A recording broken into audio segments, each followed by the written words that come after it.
यदविद्या विलासेन भूतभौतिकसृष्टयः तं नौमि परमात्मानं सच्चिदानन्दविग्रहम्।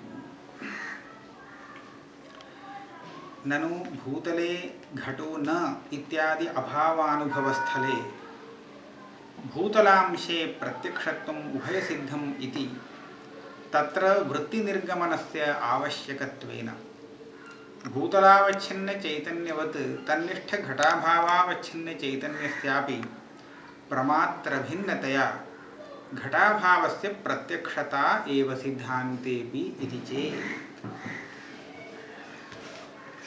अभी तक अनुपलब्धि को प्रत्यक्ष प्रमाण से अलग प्रमाण मानना चाहिए, इसका निरूपण किया गया। क्योंकि अभाव का ज्ञान इंद्रिय से संभव नहीं। क्यों संभव नहीं? क्योंकि इंद्रिय उसी सन्निकृष्ट विषय का ही बोधक होता है, ज्ञानजनक होता है। तो यहाँ अभाव के साथ इंद्रिय का कोई सन्निकर्ष नहीं है, संयोग संयुक्त समवाय इत्यादि कुछ नहीं है। इसीलिए अभाव के लिए एक नया सन्निकर्ष आपको बनाना पड़ेगा। तो हम कहेंगे ऐसा सन्निकर्ष बनाने के बाद भी अनुपलब्धि की सहायता के बिना इंद्रिय से अभाव का ज्ञान हो नहीं सकता। तो हम ऐसा कहेंगे, अनुपलब्धि को अभाव का ज्ञान जनक प्रमाण मान लेंगे और इंद्रिय का अभाव के साथ कोई सन्निकर्ष की कल्पना नहीं करेंगे। ये लाघव है, यहाँ तक कहे थे। तो अब ऐसा प्रश्न उठा रहे हैं, अद्वैती के मत में अद्वैती ने प्रत्यक्ष निरूपण में जैसा प्रत्यक्ष का लक्षण निरूपण किया था उसके अनुसार यदि हम देखते हैं तो अभाव ज्ञान प्रत्यक्षात्मक हो सकता है। यद्यपि वह इंद्रियजन्य नहीं है, फिर भी प्रत्यक्ष का जो लक्षण बताया वह लक्षण इसमें आ जाता है। कैसे? विषय प्रत्यक्ष का लक्षण बताया प्रमात्रभिन्नत्व। प्रमात्रभिन्नत्व का अर्थ वृत्त्यवच्छिन्न चैतन्य, अंतःकरणावच्छिन्न चैतन्य और विषयावच्छिन्न चैतन्य का एकीभूत हो जाना, एक जगह मिल जाने से एकीभूत हो जाना, यही बताए थे। तो अभाव स्थल में भी ऐसा होता है। कैसे? जहां आप देख रहे हैं अस्मिन् भूतले घटो नास्ति, ये ज्ञान हो रहा है, वहां पर भूतल तो सामने है, भूतल के साथ इंद्रिय सन्निकर्ष है, इंद्रिय सन्निकर्ष होने से अंतःकरण की वृत्ति वहां तक गई है, अंतःकरण भी वहां भूतल में गया है। तो भूतल जहां पर है वहां पर अंतःकरण वृत्ति दोनों मिल जाती है, इसलिए वहां का जो चैतन्य है वह तो अभिन्न हो ही जाता है। फिर भूतल में जो अभाव है वो अभाव भी उसी स्थल पर होने से अभाव रूप विषयावच्छिन्न चैतन्य भी अब अलग नहीं रहता, उसी के साथ एकीभूत हो ही जाएगा। तो जहां विषयावच्छिन्न चैतन्य वृत्त्यवच्छिन्न चैतन्य के साथ अभिन्न हो जाता है एक स्थल पर आ जाने से, तो वहां पर विषय को प्रत्यक्ष ही होना चाहिए, यही आपका लक्षण है।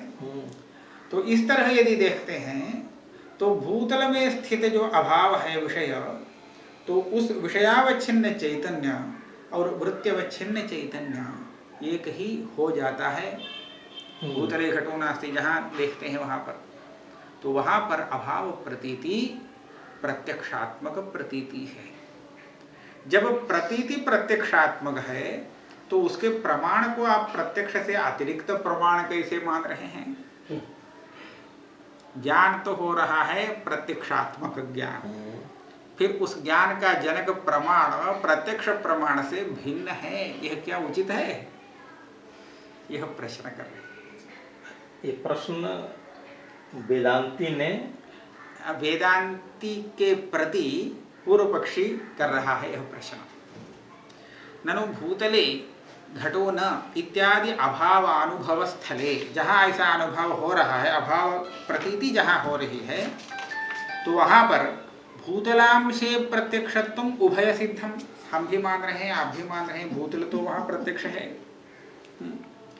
फिर इस वहां पर आपकी प्रक्रिया के अनुसार वृत्ति का निर्गमन भी आवश्यक है। तत्र वृत्ति निर्गमनस्य आवश्यकत्वेन भूतलावच्छिन्न चैतन्यवत् तन्निष्ठ घटाभावावच्छिन्न चैतन्यस्यापि प्रमात्र अभिन्नतया, पूर्वोक्त प्रक्रिया के अनुसार प्रमात्र अभिन्न है तो घटाभाव से प्रत्यक्षता एवं, जैसे भूतल प्रत्यक्ष है उसी तरह वहाँ घटाभाव भी प्रत्यक्ष ही है। प्रत्यक्षतैव सिद्धांते भी, आपके वेदांत सिद्धांत में भी प्रत्यक्षता ही आ जाती है। जब विषय प्रत्यक्ष है, ज्ञान प्रत्यक्ष है, तो उसका प्रमाण प्रत्यक्ष प्रमाण से अतिरिक्त अनुपलब्धि प्रमाण क्यों हो जाए, यह प्रश्न है। इति चेत सत्यम, यहाँ पर जो प्रश्न किया, यहाँ पर इति चेत न ऐसा नहीं कहता है सिद्धांति, सत्यम। आपके कथन में थोड़ा तो सत्य है। सत्यम यह अव्यय है, अर्धांगीकार। ओहो, ये सत्य असत्य की बात नहीं है। ये आप जो कह रहे हैं इसमें आधा अंश मेरे लिए स्वीकार्य है, पूरा नहीं। यह अव्यय है सत्यम। तो उत्तर देते हैं, अभाव प्रतीते प्रत्यक्षत्वे भी तत्करणस्य अनुपलब्धेर मानांतरत्वात्। हम मान लेते हैं यहाँ अभाव प्रत्यक्ष है, अभाव की प्रतीति प्रत्यक्षात्मक प्रतीति है, किंतु इस प्रतीति का जनक जो प्रमाण है वह इंद्रिय रूप प्रत्यक्ष प्रमाण नहीं, किंतु अनुपलब्धि रूप प्रमाण ही हो सकता है। क्योंकि इंद्रिय प्रमाण को इस अभाव का ज्ञान कराने के लिए जिस सन्निकर्ष की आवश्यकता है वो सन्निकर्ष बनता नहीं, तो उस अंश में इंद्रिय ज्ञानोत्पादक हो नहीं सकता अभावांश में। अतः प्रत्यक्ष प्रतीति हो जाए, दूसरे भी प्रमाणों से हम प्रत्यक्ष प्रतीति मान ही लेते हैं। शब्द प्रमाण से भी प्रत्यक्ष प्रतीति मानते हैं हम, जहाँ विषय सन्निकृष्ट हो जाता है। तो सामने वाले को दिखा करके यह है देवदत्त, ऐसा यदि कोई बोलता है तो देवदत्त का शाब्द बोध नहीं, वह तो प्रत्यक्ष होता है। दशमस्त्वमसि ऐसा जब कहते हैं तो दशम को जो ढूंढ रहा है, त्वमेव दशमः ऐसा जब कह देता है तो उसको परोक्ष प्रतीति नहीं होती, आत्मक प्रतीति है। हाँ, वही तो प्रत्यक्ष प्रतीति है। यदि परोक्ष प्रतीति ही उसको शब्द से उत्पन्न होती तब वह उसको उसके बाद इच्छा हो जाती, हाँ परोक्ष तो हुआ लेकिन देखना चाहते हैं देखने की इच्छा होती, ऐसा नहीं होता है ना। जिस वस्तु को परोक्ष रूप में जाना तो उसके बाद एक बार उसको दर्शन करने की भी इच्छा हो जाती है ना, प्रत्यक्ष देखने की इच्छा। तो ऐसा तो नहीं, तो समस्तमसी तो हो गया, उसके बाद प्रत्यक्ष दर्शन की अपेक्षा नहीं। तो इसीलिए वहाँ हमने इसी तरह लक्षण बनाया है, वृत्त्यवच्छिन्न चैतन्य विषयावच्छिन्न चैतन्य दोनों एक ही भूत हो जाते हैं तब ज्ञान प्रत्यक्षात्मक है। उस वृत्ति ज्ञान को प्रत्यक्ष प्रमाण से जन्य होने की कोई आवश्यकता नहीं। तो शब्द प्रमाण भी, कोई भी प्रमाण हो, उससे जन्य वृत्ति ज्ञान यदि विषयावच्छिन्न चैतन्य के साथ मिल जाता है तो वह प्रत्यक्ष हो सकता है। तो इस नियम के अनुसार यद्यपि अभाव प्रतीति प्रत्यक्षात्मिका हो सकती है, किंतु उस वृत्ति अभावाकार वृत्ति ज्ञान का जनक प्रत्यक्ष प्रमाण संभव नहीं है, क्योंकि इंद्रिय के साथ सन्निकर्ष है नहीं। अतः अनुपलब्धि रूप प्रमाण को अलग मानना ही चाहिए। अभाव प्रतीते प्रत्यक्षत्वे अपि प्रतीते प्रत्यक्षत्वम अस्तु, फिर भी तत्करणस्य अनुपलब्धेः मानांतरत्वात्, वह प्रमाणांतर ही है। नहीं फलीभूत ज्ञानस्य प्रत्यक्षत्वे तत्करणस्य प्रत्यक्ष प्रमाणता नियतत्वमस्ति। नियतत्व माने नियम। फलीभूत जो ज्ञान है वह प्रत्यक्षात्मक है, तो उसका जनक प्रमाण प्रत्यक्ष प्रमाण ही हो ऐसा कोई नियम नहीं। क्यों? दशमस्त्वमसि इत्यादि वाक्यजन्य ज्ञानस्य प्रत्यक्षत्वेपि तत्करणस्य वाक्यस्य प्रत्यक्ष प्रमाण भिन्न प्रमाणत्वाभ्युपगमात्। तुम दशमोसी इस वाक्य से जो ज्ञान उत्पन्न हुआ वह ज्ञान तो उसके लिए प्रत्यक्षात्मक ही है, किंतु उस ज्ञान का उत्पादक प्रमाण प्रत्यक्ष प्रमाण नहीं, वह तो शब्द प्रमाण है। इसलिए ज्ञान प्रत्यक्ष प्रमात्मक है तो उसका जनक प्रत्यक्ष प्रमाण ही हो ऐसा कोई नियम नहीं। तब प्रश्न करेगा, नैयायिक प्रश्न करेगा, ननु फल वैजात्यम विना कथम प्रमाण भेदः इति चेत। 4 प्रकार के प्रमाण क्यों मानते हैं नैयायिक? दीधितिकार बताते हैं, कारणस्य क्रियाभेद भिन्न मूर्तिकतया। कारण माने प्रमाण, क्रिया माने प्रमा। प्रमा भिन्न भिन्न है, विजातीय है, इसीलिए उसके कर्ण को भी हम विजातीय मान रहे हैं। प्रत्यक्षात्मक जो ज्ञान है और अनुमित्यात्मक जो ज्ञान है, ये दोनों ज्ञान स्वयं ही विजातीय हैं, तो इसीलिए इसके उत्पादक प्रमाण को भी विजातीय होना चाहिए। अतः प्रत्यक्ष प्रमाण अलग है, अनुमान प्रमाण अलग है। इसी तरह अनुमान प्रमाण से उत्पन्न होने वाला ज्ञान और शब्द सुन करके उत्पन्न होने वाला ज्ञान दोनों विजातीय हैं, सजातीय नहीं। इसीलिए उसके भी प्रमाण अलग अलग हैं। शब्द प्रमाण अलग है, अनुमान प्रमाण अलग है। तो क्रिया माने प्रमा विजातीय होने से उसके कर्ण वो भी विजातीय भिन्न भिन्न मानते हैं। इस दीधिति वाक्य का अर्थ है रघुनाथ शिरोमणि का। तो आपने इस नियम का उल्लंघन कर दिया। अब ज्ञान तो प्रत्यक्ष है, किंतु उसका जनक कर्ण प्रत्यक्ष प्रमाण नहीं है, ऐसा आप बोल रहे हैं। ये कैसे उचित है? तो क्रिया माने प्रमा का जो वैजात्य है, विजातीयता, उसी के आधार पर उसके प्रमाण को, जनक प्रमाण को आप दूसरे प्रमाणों से विजातीय ऐसा सिद्ध कर पाएंगे। तो ऐसा आप कैसे नहीं मान रहे हैं, यह प्रश्न है। ननु फल वैजात्यम बिना कथम प्रमाण भेदः इति चेत। ना, बहुत सुंदर उत्तर दे रहे हैं। हम उस नियम को मानते हैं, कारणस्य क्रिया भेद भिन्न मूर्तिकतया। ये तो हम मान ले रहे हैं, किंतु वैजात्य किसमें है यह देखिए।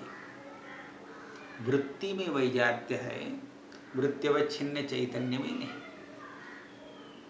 वृत्ति शब्द प्रमाण से जहाँ उत्पन्न होती है वह विजातीय वृत्ति है।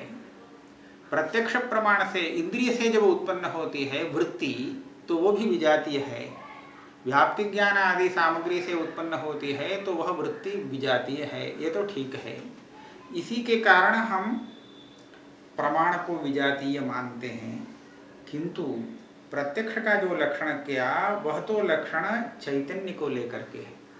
प्रत्यक्ष प्रमा तो अत्र चैतन्यमेव। तो जहाँ विषयावच्छिन्न चैतन्य वृत्तिवच्छिन्न चैतन्य एक हो जाता है, वहाँ वृत्ति को हम प्रत्यक्ष नहीं मान रहे हैं। तो वृत्त्यवच्छिन्न चैतन्य उसको ज्ञान समझ करके हम प्रत्यक्ष मान रहे हैं, विषयांशे प्रत्यक्ष। ठीक है। तो कारण क्रिया भिन्न होने से भिन्न है, ऐसा जो नैयायिकों का मत है, तो वो हम भी मान रहे हैं। किंतु क्रिया शब्द से हम अंतःकरण वृत्ति को ले लेंगे। वो प्रत्येक प्रमाण से जनित वृत्ति में एक विजातीयता है, यह हम भी मान रहे हैं। ये कह रहे हैं वृत्ति वैजात्य मात्रेण प्रमाण वैजात्य उपपत्ति। वृत्ति विजातीय होने से प्रमाण भी विजातीय हैं, अलग अलग हैं, यह हो सकता है। तथा च घटाभावाकार वृत्ति ही न इंद्रियजन्या, इंद्रियस्य विषयेण असन्निकर्षा। कितना ही होना चाहिए, जो 4 अक्षर अधिक हैं इसमें। विषय विशेषेण है ना, विषयेण है, विषयेण असन्निकर्षात्। तब तो ठीक है वो बात। यहाँ पर भूतले घटो नास्ति, यह जो प्रतीति हो रही है, इस प्रतीति में अभाव भी विषय है। तो अभाव विषय होने के लिए इंद्रिय कारण नहीं है, क्योंकि अभाव के साथ इंद्रिय का सन्निकर्ष नहीं है। इसीलिए अभावाकार जो वृत्ति है वह इंद्रिय से जनित न होकर के अनुपलब्धि प्रमाण से जनित है, ऐसा हम मानेंगे। तो इसीलिए वह वृत्ति विजातीय है। किंतु भूतल अंश में जो वृत्ति हुई है वह तो इंद्रिय सन्निकर्ष से हुई है। तो भूतले घटो नास्ति ऐसा जहाँ कह रहे हैं, तो भूतले यह जो वृत्ति है ये प्रत्यक्ष है, इंद्रियजन्य विजातीय है। प्रत्यक्ष नहीं कहेंगे, विजातीय है ऐसा कहेंगे। घटो नास्ति यह जो वृत्ति है यह उससे अलग विजातीय है, यद्यपि दोनों प्रत्यक्ष है।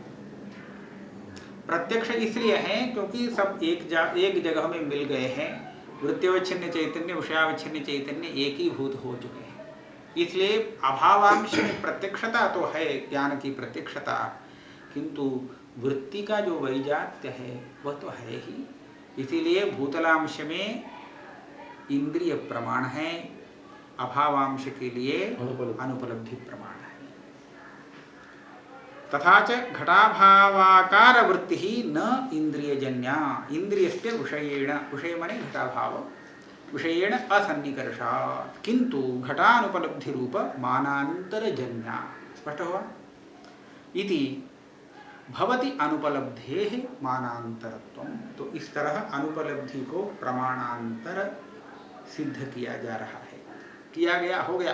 अब इसके बाद इसका पुनः विचार नहीं करेंगे। अब अलग प्रश्न कर रहे हैं। अनुपलब्धि को यदि प्रमाणांतर आप मानेंगे, मान लीजिए, इसके ऊपर हम अब आप आपत्ति नहीं करेंगे, किंतु अनुपलब्धि से जो भ्रमात्मक अभाव प्रतीति होगी, उस भ्रमात्मक अभाव प्रतीति में हम थोड़ा अड़चन लगाएंगे। कैसे?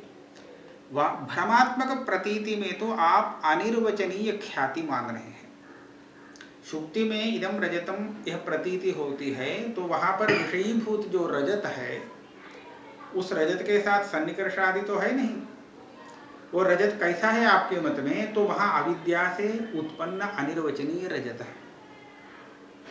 इसी तरह जहां भूतल में घट है किंतु इसको भ्रम हुआ घटो नास्ति, तो इस घटो नास्ति भ्रम का विषयीभूत जो अभाव है वह अभाव वहां अनिर्वचनीय रूप से उत्पन्न हुआ, ऐसा मानना पड़ेगा। ठीक है, मान लेते हैं, क्या आपत्ति है? तो यह कहेंगे वह अनिर्वचनीय अभाव का उपादान क्या होगा? अविद्या तो भाव रूप है, वह भाव रूप कार्य को उत्पन्न कर सकती है, अभाव रूप कार्य को कैसे उत्पन्न करेगी? इसलिए अविद्या उसका उपादान कारण नहीं हो सकती है। ऐसा एक प्रश्न आक्षेप उठा रहे हैं। ननु अनुपलब्धि रूप मानांतर पक्षे अपि, ठीक है, मान लिया, अभाव प्रतीते है प्रत्यक्षत्वे, अभाव प्रतीति को आप प्रत्यक्ष मान रहे हैं। घटवती घटाभाव भ्रमस्यापि प्रत्यक्षत्वापत्तु, जहाँ पर घट है वहाँ इसको घटाभाव है ऐसा एक भ्रम हुआ, तो ये भ्रम भी प्रत्यक्ष भ्रम है। तो प्रत्यक्ष भ्रम में जो भासमान विषय है उसको आप अनिर्वचनीय तत्कालोत्पन्न प्रातिभासिक मान रहे हैं। तो इसलिए यहाँ पर अभाव को ऐसा मानना पड़ेगा, प्रत्यक्षत्वापत्तु तत्रापि अनिर्वचनीय घटाभावः अभ्युपगम्येत। उसके लिए तो वहाँ घटाभाव दिख रहा है, तो यह जो घटाभाव है जो वहाँ नहीं है वो भासमान है, तो यह तत्काल उत्पन्न हुआ अनिर्वचनीय घटाभाव है, ऐसा कहना पड़ेगा। ठीक है, न च इष्टापत्ति ही, ऐसा आप नहीं मान सकते। क्यों? तस्य मायोपादानकत्वे अभावत्वानुपपत्ति, यह अनिर्वचनीय घटाभाव किससे उत्पन्न हुआ? माया से। माया तो भाव रूप पदार्थ है, उससे अभाव कैसे उत्पन्न होगा? अभावत्वानुपपत्ति ही। मायोपादानकत्व अभावे, यह मायोपादानक नहीं, माया इसका उपादान नहीं, ऐसा यदि कहेंगे तब तो अभावत्व अनुपपत्ति नहीं है, किंतु दूसरी अनुपपत्ति है मायायाः सकल कार्योपादानत्वानुपपत्ति ही। संपूर्ण जगत नहीं होगा तो का, जगत का कारण है माया। सभी पूरा संपूर्ण जगत माया का कार्य है, यह आपका सिद्धांत है, किंतु यह जो अनिर्वचनीय अभाव है घटाभाव, यह माया का कार्य नहीं है, तो समस्त जगत माया का कार्य है, ऐसा यह सिद्धांत भंग हो जाएगा।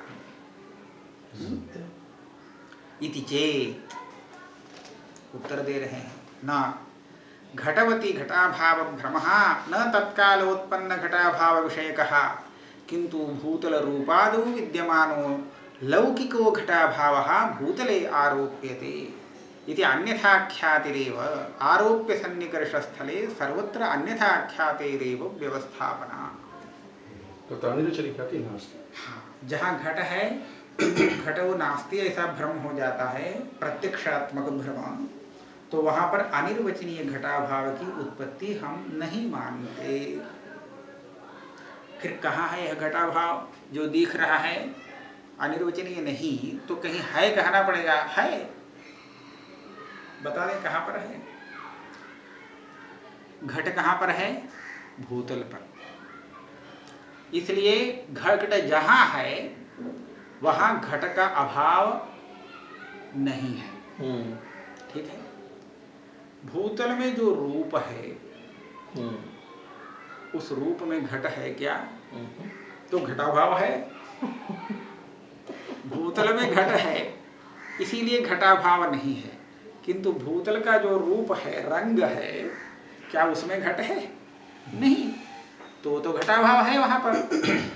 तो भूतल के रूप में रूप रस आदि जो गुण है उसमें जो घटाभाव है, उसी घटाभाव की प्रतीति भूतल में हो जा रही है। हमने प्रत्यक्ष परिच्छेद में ऐसा वर्णन किया, जहां आरोप्य सन्निकृष्ट रहता है तो वहां अनिर्वचनीय उत्पत्ति नहीं मानते। स्फटिक और जपा कुसुम दोनों सन्निकर्ष योग्य हैं, तो इस स्थिति में लोहित स्फटिका में स्फटिक का ही रक्त रूप उसमें दिख जाता है। यहाँ नया रक्त रूप स्फटिक में उत्पन्न प्रातिभासिक तत्काल उत्पन्न नहीं मानते, तो पास में ही है देखने योग्य स्थल पर, तो वही इसमें दिखता है। ठीक है। मुख प्रतिबिंब, आप सामने हैं, दर्पण के सामने हैं, हम यहाँ से देख रहे हैं, आपका मुख यहाँ भी दिख रहा है, दर्पण में भी दिख रहा है, तो यहाँ पर हम दर्पण में एक दूसरा मुख उत्पन्न हुआ प्रातिभासिक मुख नहीं कहेंगे, क्योंकि योग्य है, यह भी सन्निकृष्ट है, तो यही मुख वहां भी एक बार दिख रहा है, ऐसा मानेंगे। वहां अनिर्वचनीय मुखोत्पत्ति, दर्पण के अंदर मुख की उत्पत्ति हुई, ऐसा हम नहीं कहेंगे, क्योंकि जहां सन्निकृष्ट नहीं है वहीं अनन्य गत्या अनिर्वचनीय पदार्थोत्पत्ति मानते हैं। जैसे शुक्ति में रूप्य का ज्ञान हुआ, प्रत्यक्ष ज्ञान हो रहा है, अब यह रूप यहाँ कहीं पास में नहीं है जहाँ सन्निकर्ष हो सकता हो, तो दूर पर जो है उसके साथ सन्निकर्ष नहीं है, तो इसलिए अनन्य गत्या तत्कालोत्पन्न रजत है, अनिर्वचनीय रजत, ऐसा मानते हैं। लेकिन सन्निकृष्ट ऐसा आरोप मिल जाता है तो उसी का यहाँ आरोप मान लेते हैं, तो ऐसे स्थल में नैयायिक सम्मत अन्यथाख्याति हमें अंगीकार्य है। तो इस दृष्टि से यदि आप देखेंगे तो जहाँ घटवती भूतले, घटवत भूतल में भूतलाभाव का भ्रम हुआ, वहाँ यद्यपि घट का अभाव भूतल में नहीं है, किंतु अत्यंत सन्निकृष्ट भूतल के रूप में तो वह घटाभाव है ही, तो वो सन्निकृष्ट है, तो उस घटाभाव का भूतल में आरोप हो सकता है, इसलिए अनिर्वचनीय घटाभाव की उत्पत्ति हम नहीं मानते। अतः आपके आक्षेपों का कोई अवसर नहीं। जब अनिर्वचनीय घटाभाव उत्पन्न हुआ ऐसा कहेंगे तभी ना आप पूछेंगे वो माया उपादान कैसे होगी। यदि माया उपादान नहीं है तो सकल कार्य उपादान तो उसका कैसे होगा। ये इस प्रश्न का उत्तर अवसर ही नहीं है। ये कह रहे हैं घटवती घटाभाव भ्रमः न तत्कालोत्पन्न घटाभाव विषयकः किंतु भूतल रूपादौ भूतलस्य रूपादौ उसका जो रूप आदि है उसमें विद्यमानः लौकिकः घटाभावः भूतले आरोप्यते इति अन्यथा ख्यातिरेव। वहाँ अन्यथा ख्याति ही मानते हैं क्योंकि आरोप्य सन्निकर्ष स्थले सर्वत्र अन्यथा ख्यातिरेव व्यवस्थापना। एक समाधान हो गया, ग्रंथकार का यह पक्ष है। दूसरा भी प्राचीन समाधान यहाँ हो सकता है। अस्तु वा प्रतियोगिमति तदभाव भ्रमस्थले तदभावस्य अनिर्वचनीयत्वम्। तो वहां पर अनिर्वचनीय घटाभाव हुआ उत्पन्न हुआ ऐसा कह भी दें तो कोई सिद्धांत हानि नहीं। सिद्धांत हानि कैसे होती?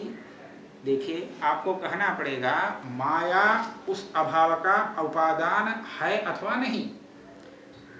यदि है तो माया भाव रूप होकर के अभाव का उपादान कैसे बन सकती है, यह आपका आक्षेप है। हम उत्तर देते हैं माया ही इस अनिर्वचनीय घटाभाव का उपादान है, किंतु उपादान और उपादेय में अत्यंत सजातीयता की आवश्यकता नहीं। ऐसा कैसे? उपादान से ही तो उपादेय उत्पन्न होता है, लेकिन अत्यंत सजातीय हो यह आवश्यक नहीं। यह उत्तर देंगे। अस्तु वा प्रतियोगिमति तदभाव भ्रमस्थले तदभावस्य अनिर्वचनीयत्वं तथापि तदुपादानं माया एव।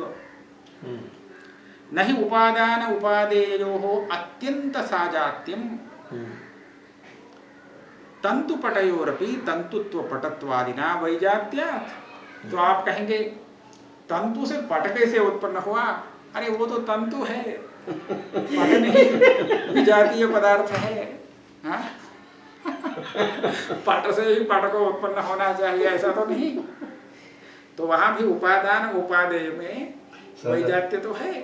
तो इसी तरह माया और उसके उपादेय ये जो अनिर्वचनीय घटाभाव है दोनों में भावत्व अभावत्व का वैजात्य हो।